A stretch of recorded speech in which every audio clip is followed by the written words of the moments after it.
Notes कह रहा हूँ, डाउट कहाँ भेजे सर रिवीजन वाले ग्रुप। ठीक है, मैं देख लेता हूँ। ओके सर मुझे भी एक डाउट है। हाँ मैं दे रहा हूँ, एक एक करके सबके डाउट क्लियर होंगे। हाँ रिवीजन ग्रुप में भेजा आपने, या श्रीका का doubt, in the process of improving agriculture land and earning the revenue or income the Britisher needed to invest in, okay I think sir we same discussed doubt this. मेरा है, Yeah, ये वाला। ये ना ओके मैं देख कर रहा हूँ अभी। सर मेरे लिए तो ये इसका आंसर वो है मनी लैंडर। मैम ने बोला इसका आंसर लैंड्स है। सर मेरे लिए भी money lender sir. Yes sir. Ma'am is right. देखो दोस्तों क्वेश्चन क्या है, तो मैं I am just sharing this question on the screen. Guys, everyone will please participate in this, see what we are doing so that everybody benefits from this. Revision group में आ गया है ये दो डाउट आए। ओके तो question 5 का answer land है। हाँ मैं एक्सप्लेन करूंगा ना कैसे है लैंड। एक मिनट,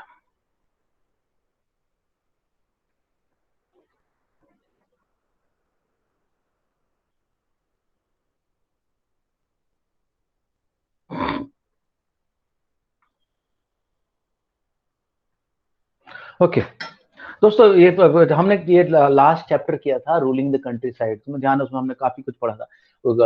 पहले वो परमानेंट सेटलमेंट लेके आए, फिर उसके बाद रियोतवारी सिस्टम लेके आया कैनिंग, उसके वो अलेक्जेंडर रीड और फिर महलवारी सिस्टम आया। तो ये सब हमने डिस्कस कर लिए थे। नाउ अंग्रेजों को पैसा चाहिए था, पैसा कहाँ से आता था? किसान के ऊपर टैक्स लगा के आता। किसान का अगर टैक्स देना है तो किसान को प्रोड्यूस भी तो आना चाहिए, क्योंकि tax was always not fix. Tax ऐसा फिक्स नहीं था परमानेंट सेटलमेंट में फिक्स था कि इसने एरिया से हमें इतने पैसे चाहिए, बट ज्यादातर it was a percentage of the produce. So जैसे 100 केजी वीट उसने उगाया बंदे ने, और 100 केजी वीट के बाद उसको गवर्नमेंट उसको देना 10%, तो 10% अपना रखना है, 50% रखना है, तो 50 केजी गवर्नमेंट ले लेगी। गवर्नमेंट को क्या चाहिए था कि भाई प्रोड्यूस अच्छी हो, ताकि हमारी परसेंटेज भी उसका जिससे शेयर मिलेगा वो अच्छा हो। तो अब देखते हैं, क्वेश्चन ये है, in the process of improving agriculture and earning the revenue income the britisher needed to invest in, उनको जरूरत थी कि वो इन्वेस्ट करें। रियायत तो फार्मर को बोल रहे हैं आउट। मनी लैंडर का तो कोई मतलब नहीं है रेवेन्यू सिस्टम से, वो तो टोटल आउट है। या मनी लैंडर का क्या लेना देना यार, वो तो किसानों को हाई इंटरेस्ट पे पैसे देता था और किसान अपना पैसे लेते थे उससे, कोई आउट। ऑफिशियल्स का हो सकता था अगर कोई और अप्रोप्रिएट आंसर नहीं आता, but the right answer is land. Land में इन्वेस्टमेंट कैसे होता है दोस्तों? लैंड में इन्वेस्टमेंट होता है fertilizers, tools, better seeds, irrigation, this is what the land. तो राइट आंसर इज लैंड। जी हाँ, okay sir. okay now let's go to the second question. Guys, everybody convinced now? Harsha, you also convinced? Yes sir. Okay, let's see the next question please. Next question is okay,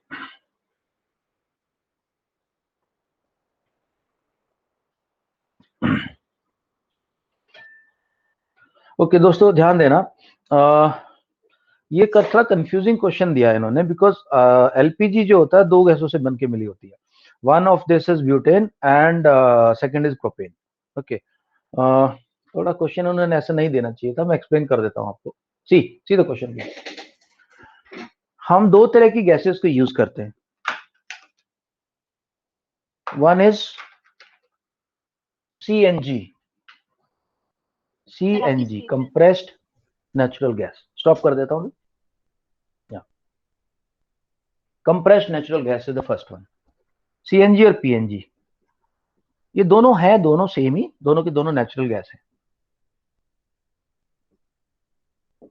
natural gas दोस्तों is mainly made up of methane. हमने last उसमें पढ़ा था कौन कौन सी तीन gases थी? Anybody who can tell me, anybody who has done make the notes? हां, methane plus hydrogen plus carbon monoxide. Very good जी, आप वेल डन। देखो दोस्तों, natural gas is primarily this, but the petroleum gas which we call liquefied petroleum gas. क्यों liquefied क्यों बोलते हैं? आप अपना सिलेंडर कभी उठा के देखना, आप अपने सिलेंडर को जब उठाएंगे ना ऐसे, उसको ऐसे ऐसे करेंगे तो आपको लगेगा कि उसके अंदर लिक्विड फ्लो हो रहा है। हुआ क्या, गैस को जब हम अंडर प्रेशर डाल देते हैं, हाई प्रेशर, और करके उसको सिलेंडर में भर देते हैं तो लिक्विड बन जाती है। And this gas is actually a combination of two gases. Methane का फॉर्मूला आता है CH4। It is basically mixture of propane and butane. Propane and butane. Propane का फॉर्मूला होता है C3H8 एंड ब्यूटेन का होता है C4H10। इन दोनों का मिक्सचर होता है। ये क्वेश्चन जिसने भी बताया है ना, ये गलत क्वेश्चन है। कहाँ आया क्वेश्चन ये?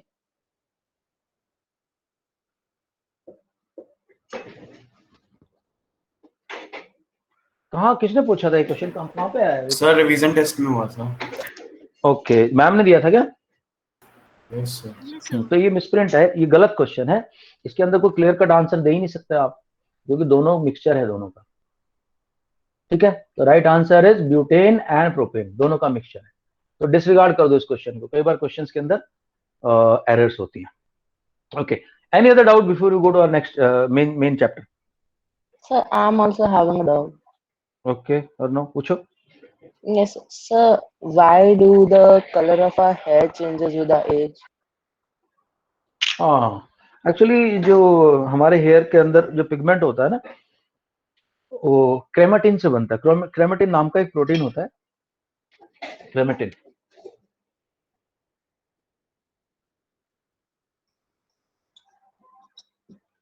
ये मेन बॉडी तो उसकी होती है, लेकिन जो पिगमेंट्स होते हैं वो अलग अलग प्रोटीन्स के होते हैं। तो as we age, as a sign of you can say the lack of youthfulness, वो पिगमेंट धीरे धीरे डिसअपियर होने लगता है।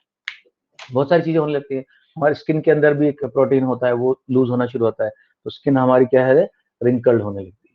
So this because of the loss of that particular black coloured pigment, और no? Okay, sir. Right, guys. Anybody any other doubt? So let's start then. Okay. Right. We will start with the notes, and then I have to explain certain things to you today. Today I have to explain to you fire extinguishers कैसे होते हैं, कैसे काम करते हैं. Two, three things more I want to discuss with you. Let's before the notes, let me discuss. See, I am starting with a question. I'm starting with a question, and my question to you is, let me see who can answer this. We have many intelligent students in our class, but the question is, what is the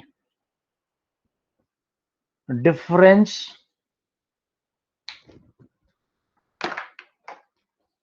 between vapors and gases? Ritvik Chandel, since you have joined my class today, and for the next 2, 3, 4, 5 days, I will be asking you a lot of questions to check what is your level and where I have to work with you. Okay, Ritwik? Okay, sir. तो आप मेरे को answer बताइए ऋत्विक, अगर आपको आता है। तो नहीं आता तो आप just simply you can tell me ID. Sir, may I? I don't know, एक मिनट पहले इसको चेक कर लेता हूँ ना। हाँ Ritwik, Sir, I don't know.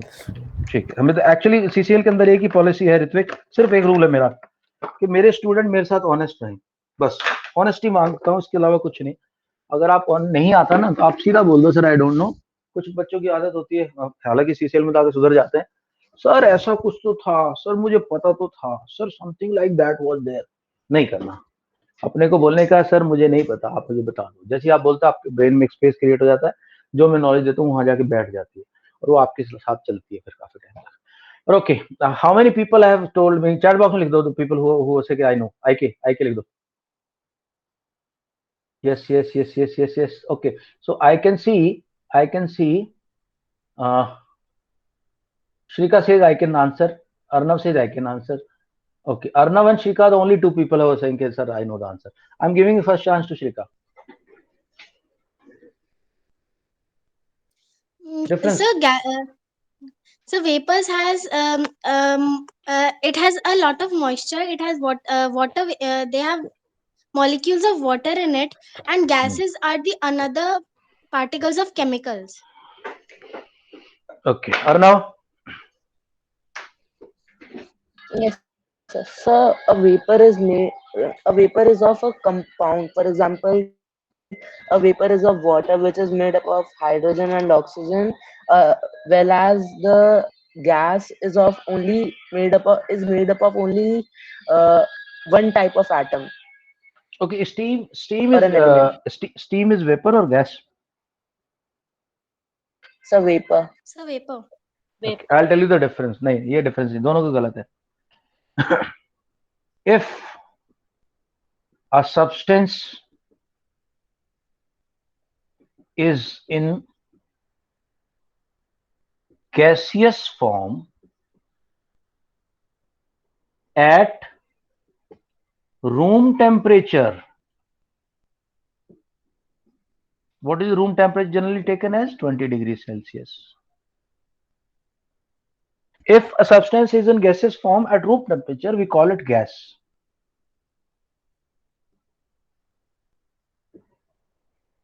Because vapour तो कुछ भी बन जाएगा, किसी भी चीज को तुम हीट करते जाओ करते जाओ करते जाओ करते जाओ, कभी ना कभी तो वेपर बनेगा वो.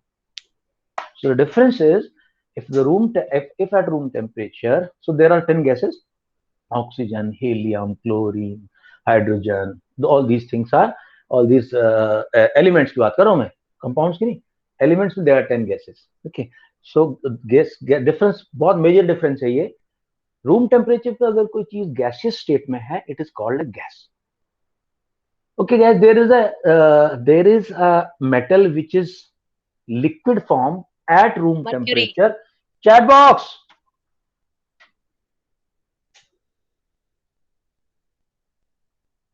There is a metal which is at room temperature in liquid form. It is known as, yes. Okay, तो सिया का आंसर सिया का, हाँ अजी, सिया ने सही लिखा, अजी लिख दिया. सिया, जिया, वंश, अर्शिया का Arnav, top 5. Right answer Shrika and Ritvik Tawari, Jiya Shiv Chaudhary and Ritvik Chandel. Right guys, एक अगला वाला क्वेश्चन और भी इंटरेस्टिंग है. मैं लाइन डाल रहा हूं, जिसको आता डाल देना फटाफट. Name a non metal. सबको पता है मेटल क्या होती है? 92 एलिमेंट है जो अब तक के डिस्कवर हुए दुनिया में. 92 मेटल है, 92 है, 92 है. 92 में से 70 मेटल है, 7 मेटलॉइड है, यानी उनके अंदर दोनों की तारीफ पाई जाती है, दोनों की क्वालिटी पाई जाती है, मेटल मॉडल. और बाकी कितने बच गए? 15 नॉन मेटल है. तो नॉन मेटल तुम्हारे क्या क्या है? नॉन मेटल है तुम्हारा कार्बन, सल्फर, ऑक्सीजन, नाइट्रोजन, ये सब. ठीक है, सो नॉन मेटल आते हैं इसमें. क्लोरीन, सारे के सारे हेलोजन है, क्लोरीन, ब्रोमीन, आयोडीन, ये सब. तो name a non metal which is liquid at room temperature. Sir 118 नहीं होते क्या एलिमेंट? वो 118 उसको मिला के जो लैब में बनाए जाते हैं, वो नेचुरली एग्जिस्ट नहीं करते, वो अनस्टेबल होते हैं. जैसे उनको लैब जो सर्कमस्टेंस वो है, सिचुएशन कंडीशन से उनको हटा देंगे, वो डिसइंटीग्रेट हो जाते हैं, रेडियो एक्टिव होते हैं. Name a non metal which is a liquid at room temperature. Bromine. Okay, बहुत सही आंसर दिया है. Bromine is the correct answer. I am very sure this are all honest answers. They have not been, nobody used Google for that. So because I trust both Jia and Arnav completely. So right answer है bromine. Okay दोस्तों, अब हम बात करेंगे एक छोटी सी, आगे बात चलने से पहले छोटी सी बात बता दूं. एक there is a combustion triangle. There is something called combustion triangle. वो ट्राइंगल से तुम्हें हेल्प मिलती है ये समझने में कि हमारे फायर एक्सटिंग्विशर्स कैसे काम करते हैं, या कंबशन होता कैसे है, कैसे होता है combustion. Let us have a look. तो कंबशन ट्रायंगल की हेल्प से हम देख रहे हैं। देखो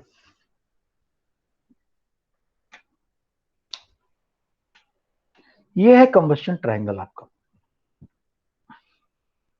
इसमें सबसे ऊपर है ऑक्सीजन O2, ये कहां से आती है, एयर से आती है। यहां है कंबस्टिबल मेटेरियल, कंबस्टिबल मटेरियल, इसको हम लोग दूसरा नाम देते हैं फ्यूल। इसके अंदर 5 तरह की अलग अलग चीजें आती है, मैं भी तुम्हें समझा दूंगा कौन कौन सी आती है फ्यूल। जैसे कि इसकी क्लासेस होती हैं, class A, B, C, D, E and F। Class A में आता है would, paper etcetera. Class B में आते हैं कंबस्टिबल लिक्विड्स, इसमें तुम्हारे वो पेट्रोल, डीजल, ये सब चीजें, पेट्रोल, डीजल, कैरोसिन ऑयल, की ऑयल, ये सब आता है। सी में आती हैं कंबस्टिबल गैसेस, इसको आप बोल सकते हो कंबस्टिबल सॉलिड्स, कंबस्टिबल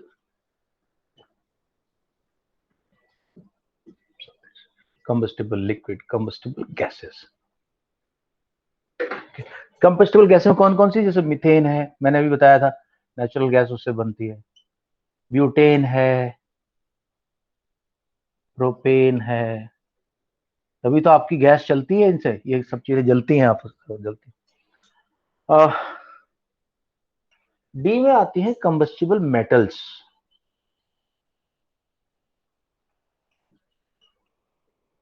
जैसे सोडियम में बहुत जल्दी आग पकड़ लेती, तुम सबको पता होगा, सोडियम है, उसके बाद मैग्नीशियम है, जल जाता है एकदम से मैग्नीशियम का। लास्ट चैप्टर में तो वो भी था ना, और एग्जाम में 1 मार्कर क्वेश्चन आता है कि if you light a magnesium ribbon what will happen, so you have to say it will burn with a bright spark, bright white colour light. Okay, अब तुम्हारा क्वेश्चन होगा सर ई में क्या आएगा। भैया ई के अंदर आते हैं इलेक्ट्रिक सर्किट्स, इलेक्ट्रिक सर्किट जहां पे शॉर्ट सर्किट की वजह से आग लगती है, electric circuits and appliances.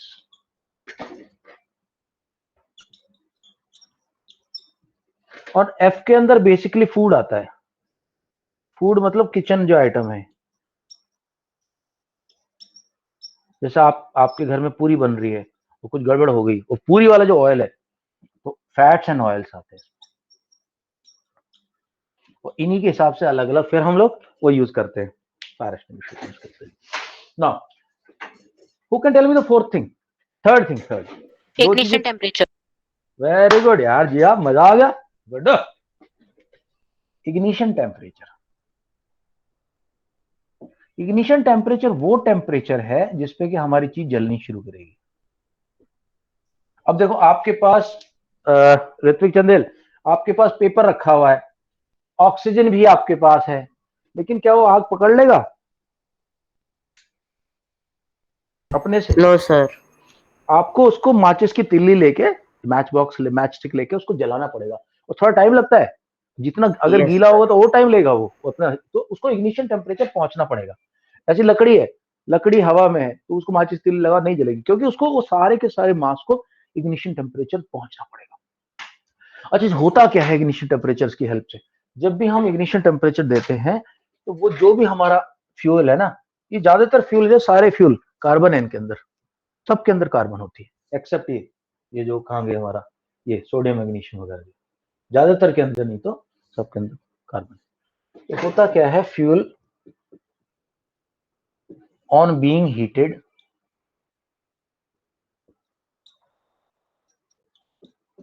Decompose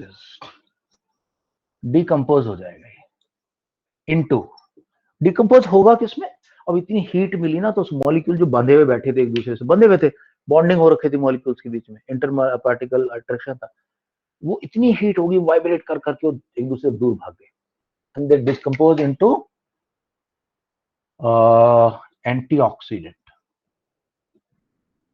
antioxidant molecules. ये प्रोसेस हमारी बॉडी के अंदर भी होता है, इसलिए तुम लोग सुना होगा कई बार ना, कहते ग्रीन टी पियो उसके अंदर एंटीऑक्सीडेंट्स होते हैं, ये करो उसके अंदर एंटीऑक्सीडेंट्स होते हैं। सो वो उसका कारण भी बताऊंगा क्या होता है एंटीऑक्सीडेंट मॉलिक्यूल। और इन मॉलिक्यूल्स को क्या चाहिए होती है, they want oxygen to combine and release heat. ये जो एंटीऑक्सीडेंट जो कोयले के हैं, उस पर पेपर के हैं, जो ब्रेक हो गए हैं अभी अभी वो जाके घुस रहे हैं, भाई हमें ऑक्सीजन दो, और ऑक्सीजन एयर से मिलती है उनको, और उसके बाद वो ये कंटिन्यूस साइकिल चलता रहता है। जितनी ऑक्सीजन निकलेगी उतना ही हीट प्रोड्यूस होगी, जितनी हीट प्रोड्यूस होगी और डिकम्पोज होगा कार्बन या जो भी पेपर या जो भी वुड वगैरह जल रही है, मीथेन जल रही है, और ज्यादा हीट और एंटीऑक्सीडेंट्स निकलेंगे और ज्यादा, जब तक चलता रहेगा जब तक कि फ्यूल खत्म ना हो जाए, जब तक वो एटम खत्म हो। जब हम अभी फायर फाइटिंग के बारे में बात करेंगे तो मैं समझाऊंगा कि हमारा कोशिश रहता है कि इन तीनों चीजों में से एक चीज को गायब कर दें।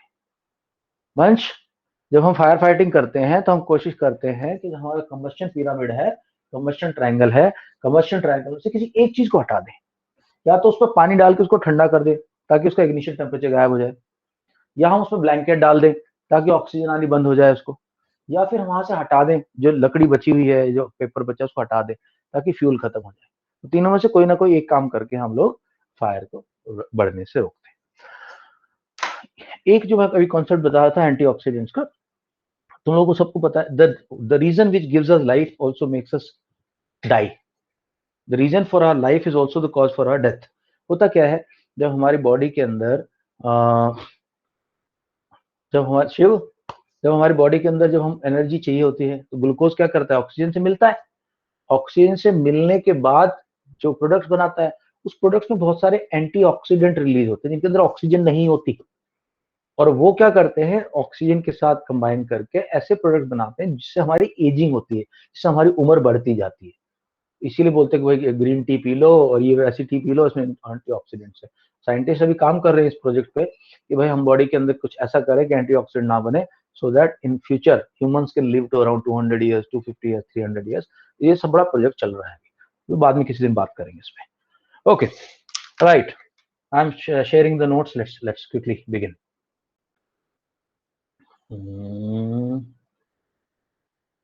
Yeah.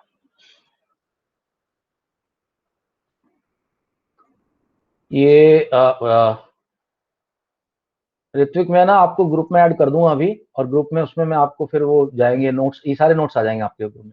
जनरली मैं 3 से 4 सेट देता हूँ नोट्स के, ओसवाल, अरिहंत, फुल मार्क्स, सृजन, अलग अलग, ठीक है। तो लेकिन क्लास में हम जो मेरे को अच्छा लगता है यार ये नोट्स बेस्ट है, वही यूज करते हैं, बट आपके पढ़ने के लिए आपको 3-4 नोट्स मिलेंगे, और वो जब हम रिवीजन करेंगे तो फिर हम नोट्स चेंज कर देते हैं, फिर दूसरे नोट्स रिवीजन करते हैं ताकि वो मैक्सिमम कवर कर पाए।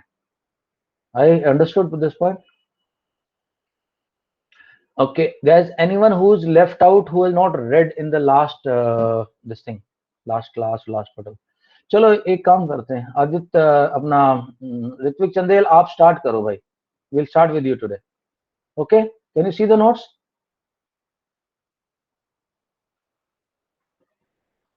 Oxygen is the supporter of combustion. Okay, ignition temperature तक पढ़ लिया था हमने, ये पढ़ लिया था हमने। मैच स्टिक हमने पढ़ा था कि जब मैच स्टिक को दूसरी मैच स्टिक से मैच स्टिक की जो साइड कवर होता है बॉक्स का, उससे करते हैं, दोनों में फ्रिक्शन होता है, और फ्रिक्शन की वजह से टेम्परेचर क्रिएट होता है, और फिर वो इग्निशन टेम्परेचर मिल जाता है। सोचने वाली बात ये है कि क्या इतने से इग्निशन टेम्परेचर हो गया? हाँ, उसके अंदर फास्फोरस होता है, व्हाइट फास्फोरस, जो कि मैच स्टिक का, जिसका की इग्निशन टेम्परेचर बहुत कम होता है, फट से आग पकड़ लेता है। अच्छा, अपना सिया हमने कहाँ तक पढ़ा था? यूज ऑफ केरोसिन कर लिया था ना, हिस्ट्री ऑफ मैच स्टिक पढ़ना था शायद से। Okay,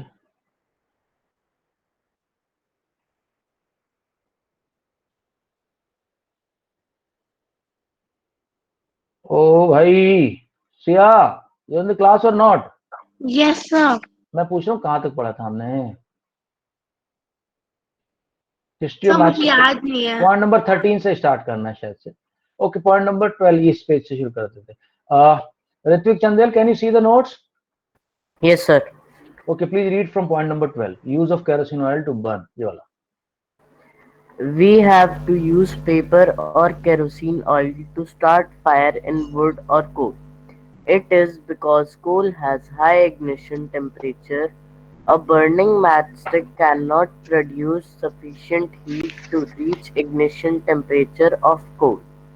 Since ignition temperature of paper or kerosene oil is low, so if some kerosene is sprinkled over the wood, would. the kerosene starts burning by the lighted matchstick. The heat produced by the burning kerosene makes the wood to burn. The coal pieces then the coal pieces then placed over the burning wood. The large heat produced by the burning wood heats the coal to its ignition temperature. In this way, the coal starts burning. Okay, wait करना एक minute. और guys, एक मैंने word गलत बता दिया तुम लोगों को, मैं इसको करेक्ट कर रहा हूँ। These what it decomposes into free radicals. Free radicals, not antioxidants. Antioxidant है जो इन सभी आके कंबाइन करेंगे इनके साथ। फ्री रेडिकल्स, और फ्री रेडिकल्स होते हैं क्या? मॉलिक्यूल फ्रेगमेंट्स होते हैं। फ्रेगमेंट मॉलिक्यूल्स का ब्रोकन पार्ट होता है। तुम्हें इतनी डिटेल में नहीं जाना है, तुम्हें समझाने के लिए बताया था। Just remember this is what happens. So अब हो क्या रहा है, मुझे आग जलानी, लकड़ी जलानी है। लकड़ी जलाने के लिए मुझे इग्निशन टेम्परेचर पहुंचना पड़ेगा। अब इग्निशन टेम्परेचर कैसे पहुंचूं, कि कहां से लेके आऊं उतनी फायर की लकड़ी को सीधा इग्निशन टेम्परेचर मिल जाए? तो मैं क्या करूंगा, थोड़ा सा केरोसिन ऑयल डाल दूंगा लकड़ी के ऊपर, वुड के ऊपर। अब केरोसिन के लिए इग्निशन टेम्परेचर की रिक्वायरमेंट कम है, थोड़ा सा जल्दी होता है, जल्दी इग्निशन टेम्परेचर रीच होता है। तो क्या करेंगे, उससे मैचस्टिक से एक न्यूज़पेपर जलाया, क्योंकि न्यूज़पेपर का भी इग्निशन टेम्परेचर मैचस्टिक लेके आ जाएगी लेवल तक। न्यूज़पेपर से लगा दिया केरोसिन ऑयल के ऊपर, उसका इग्निशन टेम्परेचर हाई हो गया, अब उसने जलना शुरू कर दिया। तो पहले मैचस्टिक का इग्निशन टेम्परेचर लेके आए फ्रिक्शन से, जो कि इसके साइड के बॉक्स पे से आया, और मैचस्टिक की हेल्प से पेपर को, जिसका थोड़ा सा ज्यादा था, पेपर को रगड़ते रहोगे मैच बॉक्स के साइड में तो आग नहीं पकड़ेगा। पेपर से जलाया, पेपर से इग्निशन टेम्परेचर। अब उस न्यूज़पेपर से मैं क्या करूंगा, केरोसिन को जला दूंगा, केरोसिन फिर पकड़ लेगा आग। अब केरोसिन की हीट से वुड का इग्निशन टेम्परेचर आ जाएगा। और एक बार वुड के अंदर वो डिकम्पोजिशन ऑफ कार्बन शुरू हुआ, तो फिर वो वुड तो अपनी सिस्टम अपना पूरा खुद का एक चेन बना लेगी, और हमारी फायर बढ़ती जाएगी, बढ़ती जाएगी, बढ़ती जाएगी। ओके, ऋत्विक एक पॉइंट और पढ़ें आप, उसके बाद I last somebody else to read. एक minute.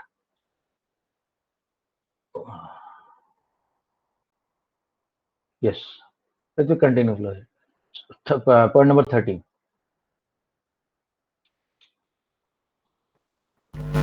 So we find that a combustible substance cannot catch fire as long as its temperature is lower than its ignition temperature.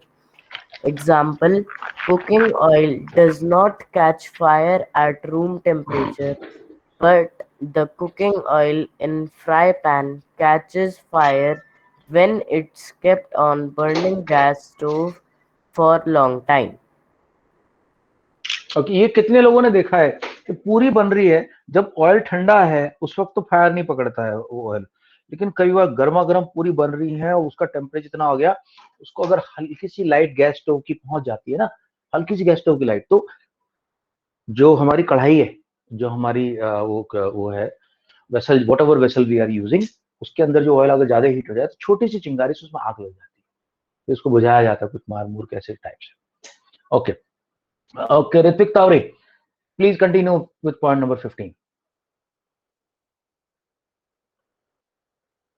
Yes, sir. Kerosene oil and wood do not catch fire on their own at room temperature because their ignition temperatures are higher than the room temperature. Now, if kerosene is heated a little, it will catch fire easily. It is because kerosene oil has a comparatively low ignition temperature, which is reached even on little heating.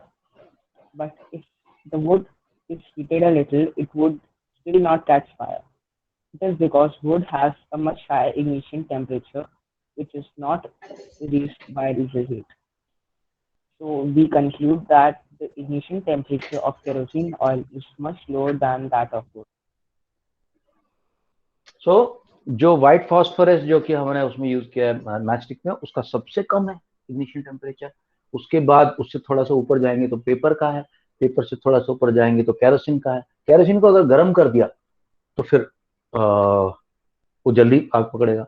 और उसके बाद would है, उसके बाद फिर hard plastic आगे बढ़ता जाएगा ऐसे सीक्वेंस। एक बार मैचस्टिक की स्टोरी थोड़ा पढ़ देना, हिस्ट्री ऑफ मैचस्टिक। So मैं पढ़ूं? हाँ। History of matchstick. More than 5,000 years ago, small pieces of pine wood dipped in sulfur were used as matches in ancient Egypt. A mixture of antimony trisulfide, potassium chloride, chlorate, and white phosphorus with some glue and stuck was applied on the head of a match made of suitable wood. When struck against a rough surface, white phosphorus would ignite due to the heat of friction. However, white phosphorus proved to be dangerous for the workers involved in manufacturing of matches and for the users. Okay, so आजकल क्या है, red phosphorus भी use करते हैं। Continue please. These days, the head of the safety match contains only antimony trisulfide and potassium chlorate. When the match is struck against the rubbing surface, some red phosphorus gets converted into white phosphorus. This immediately reacts with potassium chlorate in the matchstick head to produce enough heat to ignite antimony trisulfide and start combustion. तो देखो कितनी सारी चीज। दिक्कत क्या है ना, इसमें प्रॉब्लम क्या होती है, सब लोग समझ लो इस बात को। ये इतनी चेन क्यों हो रही है? इतनी चेन इसलिए बन रही भैया कि अगर आपके पास सारा का सारा मैटर ही लो इग्निशन वाला है तो आपका पूरा ही फायर कैच कर लेगा। आपने एक मैचस्टिक बनाई है, उस मैचस्टिक के अंदर सारा का सारा हाई लो इग्निशन नहीं हो सकता। उसके अंदर कुछ पार्ट जो है वो लो इग्निशन टेम्परेचर वाला होगा। इसकी हेल्प से इसके साथ जो नेक्स्ट आइटम होगा फिर वो फायर पकड़ेगा। ठीक है, नेक्स्ट सब्सटेंस जिसका इग्निशन थोड़ा सा ज्यादा होगा। उसके बाद फिर ये जो वुड होती है ये भी सॉफ्ट वुड होती है, बिल्कुल वुड इज सॉफ्ट, ताकि वो जल्दी से फायर कैच कर ले। और इसकी वजह से फिर आप पूरा का पूरा then you with the help of this you will put light to kerosene से वुड, ऐसे चलता रहता पूरा सिस्टम। ठीक है, ओके। Excuse me, sir. हाँ, एक सेकंड, एक चीज बता दूं अर्णव, उसके बाद I am coming to you. एक वर्ड आएगा, दो वर्ड आपको जो है आपको डिफरेंशिएट करने। एक होता है कंबस्टिबल सब्सटेंस और एक होता है इनफ्लेमेबल सब्सटेंस। तो आपने देखा होगा जब आप रोड पे जा रहे होते हैं, कहीं पेट्रोल का टैंकर जा रहा होता है, उस पर लिखा होता है इनफ्लेमेबल मटेरियल और सब्सटेंस। फर्क क्या है दोनों में, बता देता हूँ। इनफ्लेमेबल जो होता है ना, it has a very low ignition, very low ignition temperature, 20 degree, 29 degree, 23 degree. For example petroleum, I think 29 degree है इसका। पेट्रोल, डीजल, सीएनजी, सब इनफ्लेमेबल है। Kerosene oil. तो कंबस्टिबल सब्सटेंस क्या है? Combustible substance can burn and provide heat, but ignition temperature is relatively higher.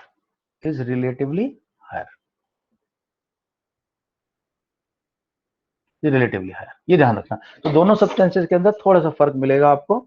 ये point कई बार exam में आता है, you should be very clear in the mind कि पेट्रोल डीजल वगैरह जो होते हैं ये लो इमिशन टेम्परेचर की वजह से दे आर जल्दी से आग पकड़ने वाले। और no, go ahead with the doubt. Yes, sir. Sir, why do they use red phosphorus to make matchstick? What's the difference between a normal phosphorus and red phosphorus? मैं बताता हूँ डिफरेंस ये है, डिफरेंस है इग्निशन टेम्परेचर का।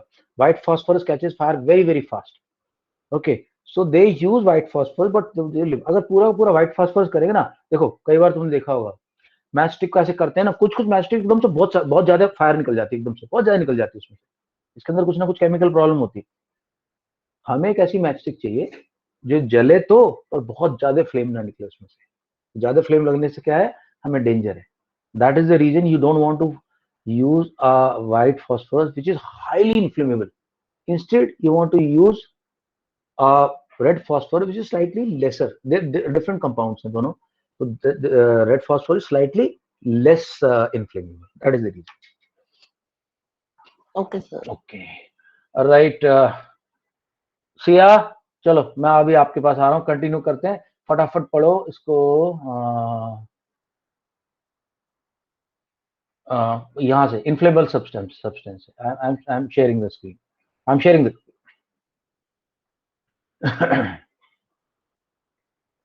yeah.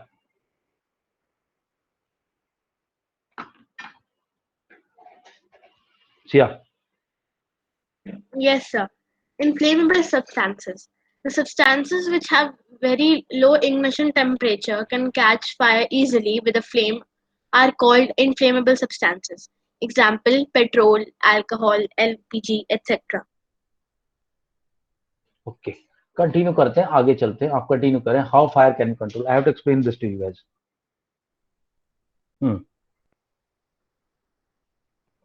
Yes, sir.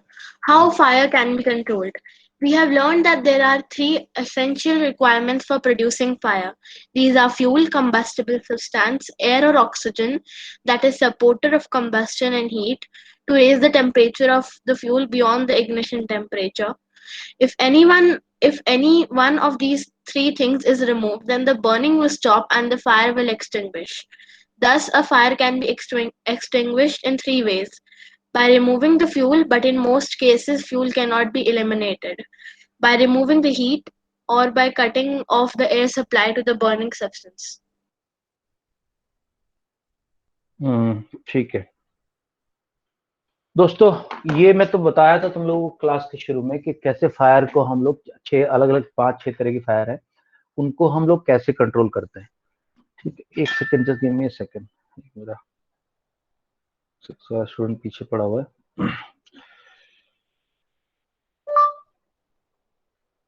Yes,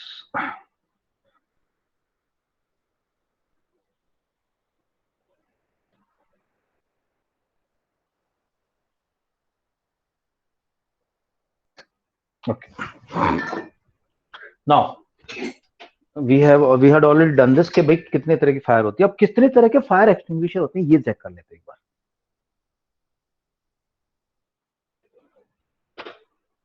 ये सारे notes आएंगे तुम्हारे पास ऋत्विक क्लास के बाद, ठीक है। You are suppose to make your own notes with the help of this, जो मैं लिख रहा हूँ उसी का बनाना है। तो बहुत लंबे चौड़े नोट्स में नहीं मैं बिलीव करता हूँ, मैं कोशिश करता हूँ बिल्कुल शॉर्ट नोट्स दिए जाए, शॉर्ट एंड स्वीट टाइप के क्रिस्प नोट्स, ताकि आपको याद करने में आसानी हो। एग्जाम में थोड़े से इनको, ये सब चिंगम की तरह है। जब आप चिंगम खरीदते हो तो इतनी बड़ी होती है चिंगम, उसको आप माउथ में डालते हो अपने, इतनी सी हो जाती है।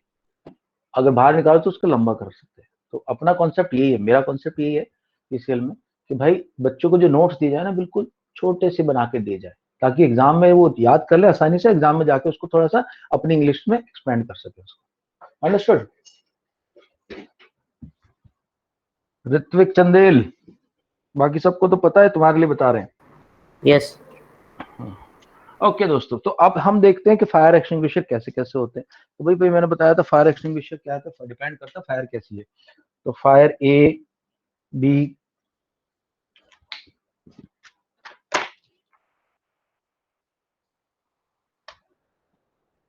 सी, डी, ई और एफ। तो ये तो कौन से वाले कम्बस्टिबल सॉलिड्स हैं? वुड है, पेपर है, ये है तुम्हारे जैसे कम्बस्टिबल Combustible liquid. लिक्विड्स हैं, जिसके अंदर क्या आपके आ गया पेट्रोल, डीजल, ऐसे करके। फिर उसके बाद आ गई गैसेस, जिसके अंदर थी मीथेन, ब्यूटेन, प्रोपेन वगैरह। देन कम्स योर मेटल्स, इसके अंदर क्या आपका मैग्नीशियम, पोटेशियम, ये सब बहुत जल्दी फायर पकड़ते हैं। And then come electric appliance, आपका जनरेटर है, जनरेटर के अंदर बहुत फायर लगती है, मोटर के अंदर आग लग जाती है क्योंकि अंदर हीट हो जाती है। And then comes the foods, इसको किचन फायर भी बोलते हैं, किचन। अब इसमें दो चीजें तो एकदम से आपको सामने आएंगी, देखो कि आग, अच्छा मैं मेरे पास किस किस किस तरह के फायर एक्सटिंग्विशर होते हैं पहले देख लेते हैं। Types of fire extinguisher.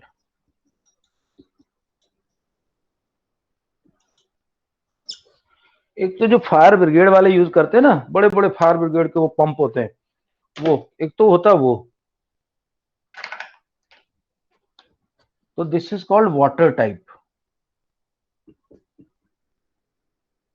Water type में दो तरह के होता है, एक तो पंप टाइप का आता है कि भैया वो आया अपना फायर ब्रिगेड वाला आया, उसने पाइप का होज लगा दिया कि उसकी गाड़ी के अंदर मोटर लगी हुई है, उसने लेकर वो ऐसे स्प्रे मारे जा रहा है, that is the pump type.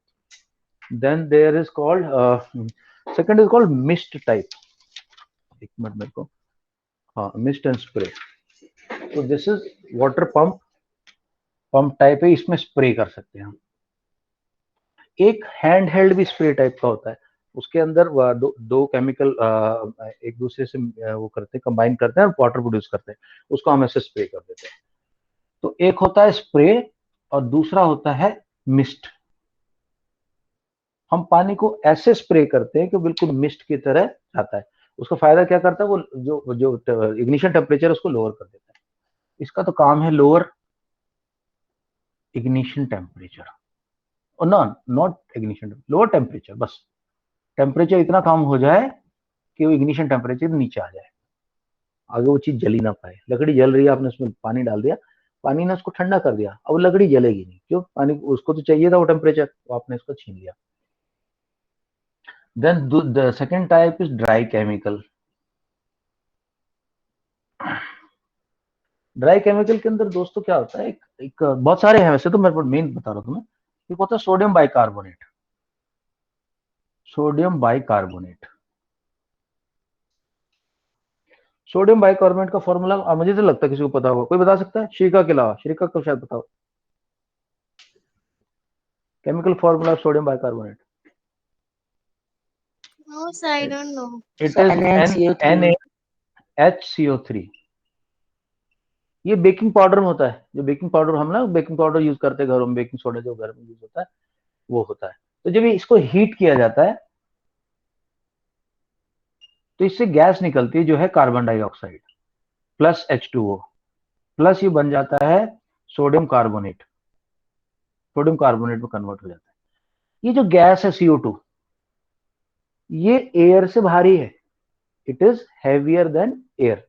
तो क्या करती है कि जैसे आपका सामान पड़ा हुआ है इधर जो जल रहा है, और जलने वाले सामान के चारों तरफ जल रहा है, उसके चारों तरफ ऑक्सीजन है, ऑक्सीजन इसको मिल रही है, ये जले जा रहा है। तो कार्बन डाइऑक्साइड जब आप उसके ऊपर स्प्रे करोगे, सोडियम बाइकार्बोनेट जो है, उसको आप इसके ऊपर स्प्रे करोगे, सोडियम बाइकार्बोनेट का पाउडर जो है उसके स्प्रे जाएगा, तो हीट के अंदर ये ब्रेक डाउन हो जाएगा और यह कार्बन डाइऑक्साइड क्रिएट होगी। वो कार्बन डाइऑक्साइड ऑक्सीजन से हैवी है, तो जो ऑक्सीजन को हटा देगी और खुद उसको चीज को कवर कर लेगी। और वो चीज को कवर करने से क्या होगा कि ऑक्सीजन की सप्लाई खत्म हो जाएगी। ऑक्सीजन की सप्लाई खत्म होने की वजह से अपनी आग बुझ जाएगी, अपनी आग बुझ जाएगी। ठीक, इसके अंदर एक कैल्शियम पोटेशियम बाइकार्बोनेट भी यूज होता है, दो तीन तरीके से। राइट, सो अब दिक्कत क्या है, वाटर टाइप का मैं यहाँ इस्तेमाल नहीं कर सकता। देखो इसमें अगर मैं वाटर यूज करूंगा तो तुम सबको पता है कैरोसिन, पेट्रोल, डीजल ये सब वाटर से हल्के होते हैं। सपोज करो यहाँ वाटर, यहाँ पे कुछ पेट्रोल पड़ा हुआ था और उसके अंदर लग गई आग, फायर निकल रही है, ठीक है। उमर ने बोला सर इस पे मार दो, पानी मार दो जल्दी से। उमर की बात मान के मैंने पानी मार दिया, वाटर मार दिया। सर ऑयल वाटर फ्लोट करता है, हैं? ऑयल वाटर पे फ्लोट करता है तो वो ऐसे बचेगा। होगा क्या, देखो अभी आग बुझ रही थी, हम जैसे मैंने पानी कारा ना तो ये पूरा का पूरा जो यहाँ पे पेट्रोल था ना वो पूरा का पूरा फैल गया। पहले तो थोड़ी सी जगह में था, अब पूरे पे स्प्रेड हो गया, इसमें पूरे पे फैल गया। और अभी आग जो है और खतरनाक हो जाएगी, अभी आग और खतरनाक हो जाएगी। बिकॉज फायर पहले तो जल रही थी, अब तो पूरी फैल गया पेट्रोल, तो खूब जोर जोर से उछली। और यही प्रॉब्लम हमें इलेक्ट्रिक अप्लायंसेज में काम आती है मतलब हमारे फेस आती है। इस पे अगर मैं सपोज करो यहाँ पे वाटर ले रखा मैंने, ठीक है, अर्शद ने बोला सर मारो पानी इसके ऊपर, तो मैंने नोजल लेके पानी मार दिया इस पे, तो भाई होगा क्या, water is a conductor of electricity. साल यहाँ करंट बह रहा है, मेरे को तो लगने वाले, मेरा तो हाल खराब हो जाएगा यहाँ पे, मेरा तो बैंड बज जाएगा। तो इसीलिए इलेक्ट्रिक फायर के। अच्छा दूसरा क्या होगा, इसके अंदर जब पानी जाएगा अगर शॉर्ट सर्किट थोड़ा बहुत हुआ होगा, अब और ज्यादा हो जाएगा, पूरे सर्किट के अंदर शॉर्ट सर्किट हो जाएगा मेरे को शॉक लगेगा वो अलग। इसीलिए वाटर वाला जो फायर एक्सटिंग्विशर ना, this is not useful everywhere. Okay okay, I think I will have to continue this tomorrow, then tomorrow will finish this. मेरे को मेरा वो है कि मैं जो भी चीज तुम लोगों को सिखाऊं थोड़ा सा डीप लेके सिखाऊं, ताकि तुम्हारे दिमाग में अच्छे से बैठ जाए। वो उसे नोट्स पढ़ा पढ़ा के तो फिर तुम्हारे दिमाग में बैठेगा नहीं। अब मैंने इतनी बातें बताई हैं तुम्हें फायर एक्सटिंग्विशर की, और बताऊंगा कल, बाकी बातें कल बताऊंगा, तो तुम्हारे दिमाग में पड़ रहा होगा कि हाँ सर ने बोला अच्छा ऐसे ऐसे पानी जाएगा उसको ठंडा करेगा, या फिर पानी डाल दूंगा तो गड़बड़ भी हो सकती है। ऐसे में हमें CO2 यूज करनी पड़ेगी, कार्बन डाइऑक्साइड, जो कि इसके इलेक्ट्रिक सर्किट को पूरा कवर कर ले और ऑक्सीजन को डिस्प्लेस कर दे। अब धीरे धीरे हमारी फायर बढ़ जाएगी। खैर यहाँ तक की कुछ, यहाँ तक का हमने जो कवर किया है, कोई डाउट हो, कुछ भी डाउट हो तो मुझे बताओ। हाँ जी यस या अभिनव डाउट, अभिनव डाउट नहीं, मैं No, sir. बोल के बताओ मेरे को। Jiya any doubt so far? Sir, no doubt. Ritvik Chandel any doubt in today's class? No, sir. You will be getting a video link tomorrow morning. You will be getting the notes immediately after the class. Please open a register called CCL register. उसको partition कर लो, revision कर लो, maths, English, science, SST, और last के थोड़े बहुत पे हिंदी के लिए छोड़ देना, ठीक है, कि वो भी हम करते हैं कभी। और उसमें आपको ये नोट्स बनाने में जैसा मैंने लिखा बस उसी को थोड़ा नीटली लिख लेना, कि मैं तो थोड़ा बहुत भागम भाग में लिख देता हूँ, उसको नीटली लिख लेना। उससे आपको कुछ डाउट भी आएंगे और ऊपर से आपको रिवीजन आएगा। डाउट आप मेरे से पूछ सकते हो please. Arshia doubts, any doubts? No doubt, sir. Jiya, Shiv Chaudhary? No, sir, no doubt. Okay Shiv Chaudhary, okay. Arnav No doubt, समझ आ रहा sir. है चैप्टर? अर्णव अच्छे समझ में आ रहा है चैप्टर? अर्णव, Yes, ऋत्विक अच्छे से समझ में आ रहा है? Yes, sir. ठीक तो है मैं- भाई, कोई doubt? No, Yeah. sir, no doubt. Okay Siya, Siya No, Siya, sir, no doubt. Okay. वंश समझ में आ रहा है चैप्टर अच्छे से? वंश यस सर। ऑलराइट, ठीक है guys, we call it a day today and we meet tomorrow. Will continue this chapter hopefully. कल तो खत्म हो जाएगा, कल तो कोई डाउट नहीं, टाइम बचेगा तो इसको रिवाइज करा दूंगा। Day after will start our maths chapter 2। Okay चलो guys, see you everyone, bye, good night, bye sir. Bye, Bye. sir. bye, sir. Bye, Thank you, sir. sir. Bye guys, bye bye bye bye bye Arshia, bye Ritvik, bye Shiv, bye bye guys, bye Abhinav.